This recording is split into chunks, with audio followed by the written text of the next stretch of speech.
વાવ-થરાદ જિલ્લો બનવો જોઈએ એની પાછળનું એક કારણ કે વર્ષોથી આ તાલુકાઓને એક પછાતનું તિલક લગાડેલું હતું. પ્રજા તો શું કરે, રજૂ કરે, જાહેરાત કરે, ઘણું ઘણું તો રેલી કાઢે, ઘણું ઘણું તો નારા બોલાવે, ઘણું ઘણું તો છાપામાં થોડું ઘણું લખે. વાવ-થરાદ જિલ્લો બનવો જોઈએ આ જે વિચાર છે ને, આ વાવ-થરાદની જનતાનો આમ જુઓ તો આજનો નથી, વર્ષોનો હતો. હવે એનું કારણ શું છે કે વાવ એક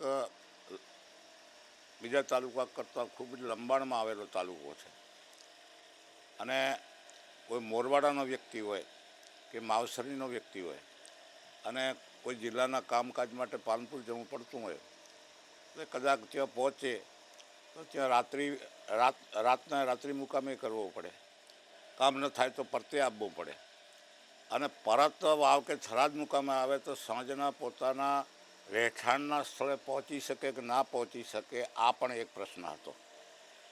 એટલે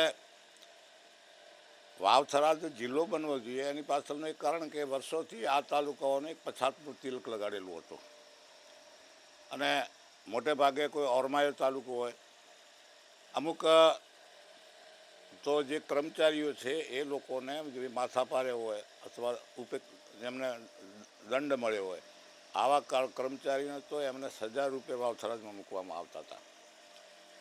પછી બીજું કે જ્યાં સુધી મજબૂત રાજકીય આગેવાન જ્યાં સુધી ના મળે કોઈ પણ ક્ષેત્રમાં, પ્રજા પાસે વાચા હોય છે પણ એ વાચાને સિદ્ધ કરવા માટે કરીને પ્રજા તો શું કરે, રજૂ કરે, જાહેરાત કરે, ઘણું ઘણું તો રેલી કાઢે, ઘણું ઘણું તો નારા બોલાવે, ઘણું ઘણું તો છાપામાં થોડું ઘણું લખે. પણ આ જરૂર છે ને આ બધું થવું પડે એના માટે મજબૂત કે ખૂબ જ આત્મબળવાળો જો નેતા હોય તો આ શક્ય બને.